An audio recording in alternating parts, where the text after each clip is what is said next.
प्रिय छात्रों, आज हम उत्तरी अमेरिका महाद्वीप के बारे में सामान्य एक चर्चा करेंगे।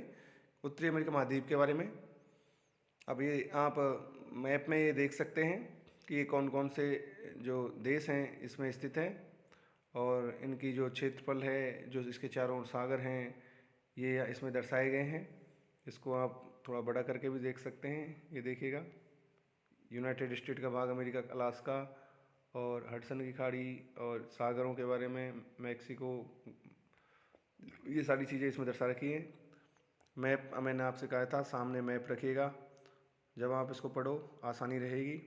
अब देखिएगा कुछ जो सामान्य जानकारी है जो आपको पता होना चाहिए और इसमें संबंधित पूछा भी जाता है। उत्तरी अमेरिका है वो क्षेत्रफल की दृष्टि से सर्वाधिक बड़े देश कौन कौन से हैं, ये देखिए। कनाडा, संयुक्त राज्य अमेरिका, ये जो सबसे बड़े जो देश हैं इनमें यही हैं मुख्य रूप से। और जनसंख्या की दृष्टि से उत्तरी अमेरिका के देश संयुक्त राज्य अमेरिका, मैक्सिको और कनाडा। ठीक है, अब देखिए वापस उत्तरी अमेरिका के जो क्षेत्रफल की दृष्टि से सर्वाधिक बड़ा देश कौन सा है? कनाडा। उसके बाद कौन सा आता है? संयुक्त राज्य अमेरिका। फिर कौन सा आता है? मैक्सिको। अब इसी तरीके से जनसंख्या की दृष्टि से उत्तरी अमेरिका देखा जाए तो सबसे बड़ा कौन सा है? संयुक्त राज्य अमेरिका, जो कि संसार का तीसरा बड़ा देश है जनसंख्या की दृष्टि से। और मैक्सिको, फिर कनाडा। ठीक है, ये जनसंख्या की दृष्टि से हो गया। कनाडा में कम पाया जाता है, क्षेत्रफल ज़्यादा है लेकिन जनसंख्या कम है। उत्तरी अमेरिका के सबसे बड़े नगर मैक्सिको सिटी और न्यूयॉर्क सिटी, ये दो महत्वपूर्ण शहर हैं जो सब बड़े नगर हैं। विश्व का दूसरा सबसे बड़ा नगर है मैक्सिको सिटी, और न्यूयॉर्क सिटी क्या है? यूएसए का सबसे बड़ा नगर है। न्यूयॉर्क सिटी तो यूएसए का सबसे बड़ा, संयुक्त राज्य अमेरिका है उसका सबसे बड़ा नगर है। तो ये कुछ सामान्य जानकारी है। इसके अलावा ये देखिएगा 49 डिग्री अक्षांश रेखा, जो 49 डिग्री 49 डिग्री अक्षांश रेखा है, वो कनाडा और संयुक्त राज्य अमेरिका के मध्य क्या करती है? सीमा का काम करती है। यह विश्व की सबसे लंबी स्थलीय अंतर्राष्ट्रीय सीमा रेखा है, जो विश्व की सबसे शांत अंतर्राष्ट्रीय सीमा रेखा के नाम से भी जाना जाता है इसको। यहाँ पे कोई झड़प नहीं होती, और ये इसका जो ये सीमा है, ये विश्व की सबसे लंबी स्थलीय अंतर्राष्ट्रीय सीमा है।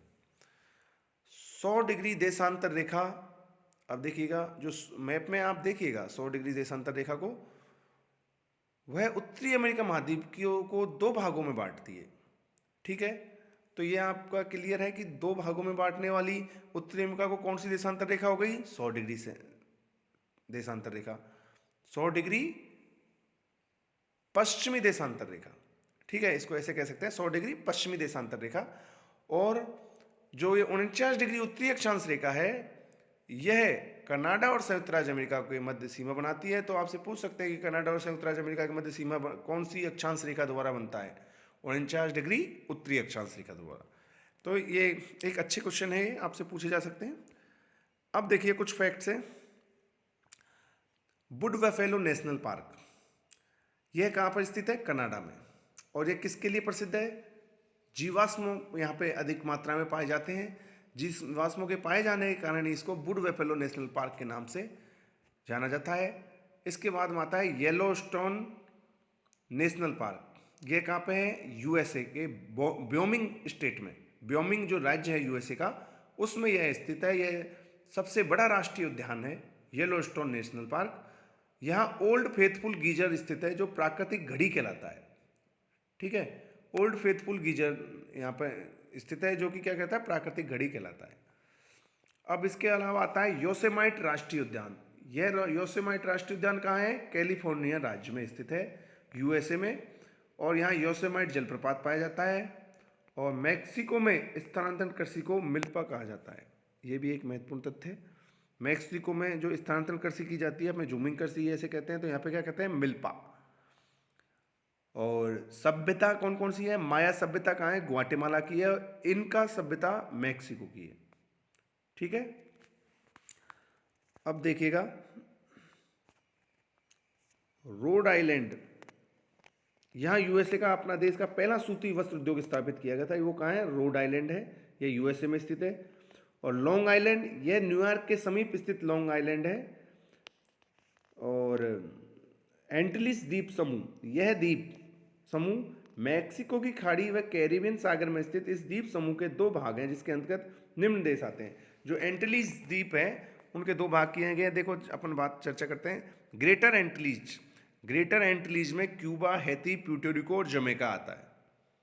आप इनकी लोकेशन देख सकते हैं, उसमें कैरेबियन, जो कैरेबियन सागर है उसमें क्यूबा, हैती, प्यूर्टो जमैका को तो क्या कहते हैं, ग्रेटर एंटिलीज। और जो लघु एंटिलीज है वो त्रिनिदाद एवं टोबैगो, सेंट लूसिया और बारबाडोसा, इनको क्या कहते हैं, लघु एंटिलीज। तो इन द्वीप समूह को ध्यान रखें कि एंटिलीज द्वीप समूह भी हैं उत्तरी अमेरिका में सम्मिलित। और लॉन्ग आइलैंड, रोड आइलैंड के बारे में अपन चर्चा कर चुके हैं। इसके अलावा और द्वीप हैं विंडवर्ड द्वीप, और जो विंडवर्ड द्वीप है और लीवर्ड द्वीप, यह द्वीप समूह कैरिबियन सागर में ही स्थित है। ये दोनों, ये भी कहाँ पे है, कैरिबियन सागर में स्थित है। और जो सियरा नेवादा, ये कहाँ पे पड़ रहा है, यूएसए में है। यह विश्व का सबसे बड़ा भ्रंश पर्वत है। ठीक है, भ्रंश पर्वत कौन सा है, यूएसए का सियरा नेवादा, जो कि यूएसए में स्थित है। ये कुछ महत्वपूर्ण तथ्य हैं, जैसे द्वीप समूह के बारे में चर्चा करी, नेशनल जो पार्क हैं, जो राष्ट्रीय उद्यान है उत्तरी अमेरिका के, उनके बारे में चर्चा करी। कुछ देशांतर रेखाएं हैं उनके बारे में, जो महत्वपूर्ण देशांतर रेखाएं उनके बारे में चर्चा करी अपन ने। और कुछ ये फैक्ट्स हैं इनके बारे में अच्छी तरह से चर्चा करी है। इनके बारे में आपसे क्वेश्चन पूछा जाता है। तो ये कुछ जानकारी थी उत्तरी अमेरिका की, जिसके बारे में मैंने आपसे ये विचार साझा किए। और कोई ऐसी समस्या नहीं है इसमें, कुछ छोटे मोटे क्वेश्चन आते रहते हैं जो आपको आने चाहिए, सामान्य ज्ञान के लिए भी सही रहता है। अपनी पढ़ाई जारी रखें। कोई ऐसी समस्या हो तो मेरे से आप संपर्क कर सकते हैं। धन्यवाद।